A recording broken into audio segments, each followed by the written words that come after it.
जितने आस्था चैनल पर कथा सुन रहे हो, जितने फेसबुक और यूट्यूब पर सुन रहे हो, बहुत सावधानी से सुनना।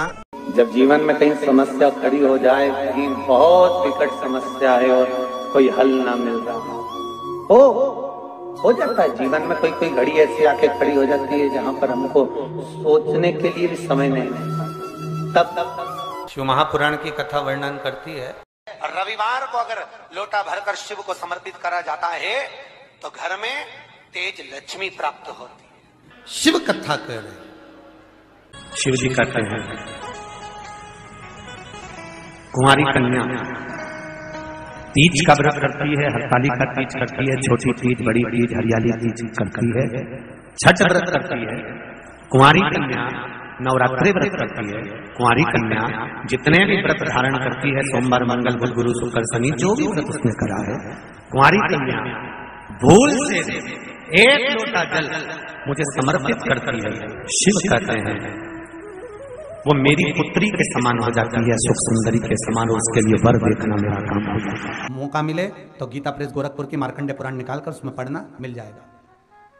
शंकर भगवान को रिझाना, बेलपत्र का प्रयोग भगवान शिव को रिझाने का जो आनंद है, शिव को जो मनाने का आनंद है, वो एक स्वरूप ही अलग है, उसका एक स्वरूप आनंद। जब विषम परिस्थिति आ जाए, ऐसा लग रहा है कि आपने पशुपति व्रत कर लिया, सोमवार की अष्टमी का प्रयोग कर लिया, मैंने शंकर जी की आराधना कर ली, तो भी विषम परिस्थिति चल रही है, अभी तक कोई सुधार आने को तैयार नहीं है, तब शंकर जी के मंदिर में जब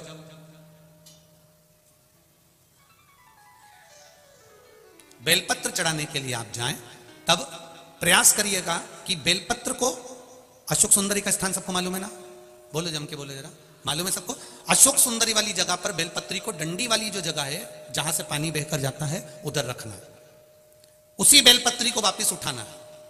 शिव जी के शिवलिंग पर जब बेलपत्री रखो तो डंडी का भाग, आप यहां बैठे हो तो डंडी का भाग पीछे की ओर होना चाहिए। शिवलिंग जैसे ये है तो डंडी का भाग पीछे की ओर, उसको रखकर 7 लोटा जल भगवान शंकर पर समर्पित कर दीजिए, अपने भाव को रखते हो। अगर विषम परिस्थिति चल रही है, आपने पशुपति व्रत कर लिया, सोमवार की अष्टमी का कर लिया, उसके बाद भी कार्य नहीं हो रहा, अटक रहा है किसी कारणवश, कोई फाइल मोटी है, थोड़ा समय लग रहा है, तो 7 लोटा जल का प्रयोग करें। धीरे धीरे 7 लोटा जल शिव जी को बाल्टी में भरकर ले जाएं अपने घर से।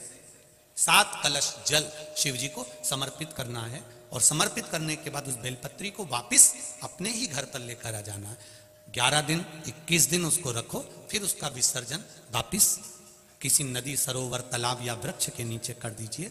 बाबा हाथ पकड़कर बाहर निकाल ही देगा। परिस्थिति अगर बहुत विचित्र, विषमता, बहुत विषम परिस्थिति में उस जगह पर इसका प्रयोग कर सकते।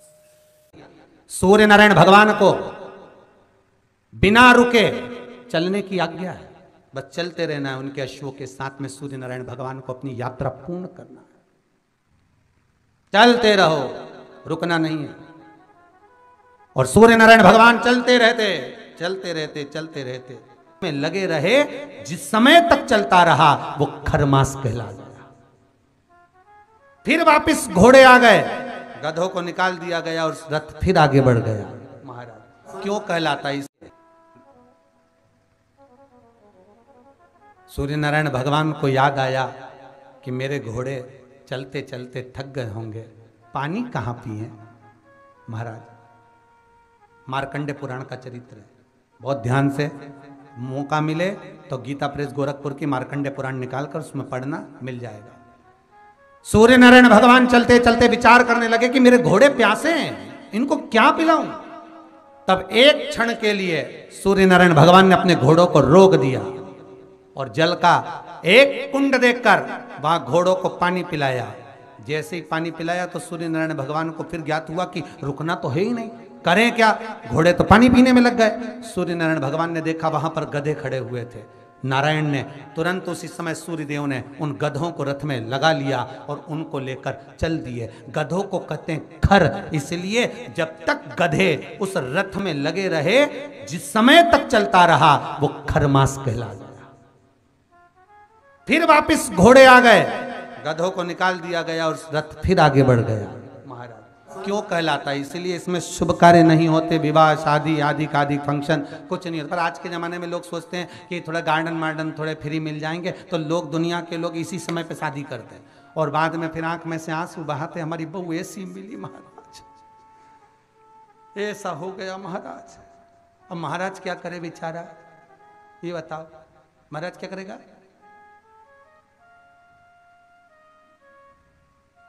थोड़ा सोच समझ कर कार्य करिए कि हम जो शुभ कार्य कर रहे हैं, अच्छा काम कर रहे हैं, वो किस समय पर करना चाहिए।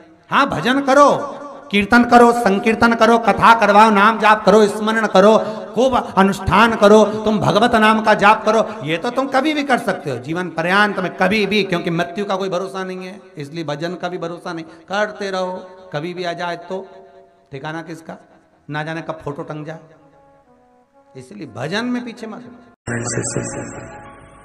पार्वती जी ने कर जोड़कर, हाथ जोड़कर भगवान शिव से अपने पुत्रों के सामने, अपने बच्चों के सामने स्तुति कर शंकर भगवान से कहा, आपने मेरा नाम द्रुमावती रख दिया, आप द्रुममान बन गए, मैं कुछ देर के लिए वेदभ्र के रूप में आ गई। पर शिव जी से पूछा कि फिर आप मुझे वापस कैसे प्राप्त हो गए, मुझे कैसे?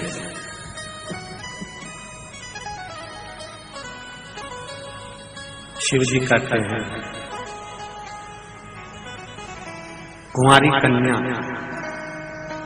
तीज का व्रत करती है, हरतालिका तीज करती है, छोटी तीज, बड़ी तीज, हरियाली तीज करती है, छठ व्रत करती है। कुंवारी कन्या नवरात्रि व्रत करती है। कुंवारी कन्या जितने भी व्रत धारण करती है, सोमवार, मंगल, बुध, गुरु, शुक्र, शनि, जो भी व्रत उसने करा है, कुंवारी कन्या भूल से एक लोटा जल मुझे समर्पित करती है। शिव कहते हैं वो मेरी पुत्री के समान हो जाती है, सुख सुंदरी के समान, और उसके लिए वर देखना मेरा काम हो जाता है। उस कन्या के लिए श्रेष्ठ वर देखना।